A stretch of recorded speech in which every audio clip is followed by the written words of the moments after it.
नाज़रीन, हैदराबाद में गुज़िरियल क़त्ल थियल नौजवान जो ॿिनि जवाबदारनि मथां केस दाख़िल कयो वियो आहे। इन हवाले सां असां सां टेलीफोन लाइन ते मौजूद आहिनि सलीम अला। जी सलीम, कहिड़ा तफ़सील आहिनि?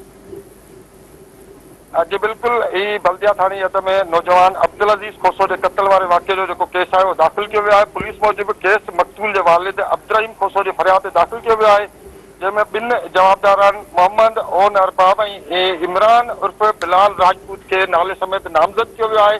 FIR मुताबिक़ मक़तूल अब्दुल अज़ीज़ ऐं जवाबदारनि में कुझु ॾींहं अॻु मोबाइल फ़ोन ते मुंहुंमारी ऐं तकरार थियो हुयो, जंहिं बाद मोहम्मद ओन अरबाब ऐं इमरान उर्फ़ बिलाल राजपूत गुज़िरियल ॾींहुं जेको आहे अब्दुल अज़ीज़ जे घर ते पहुता।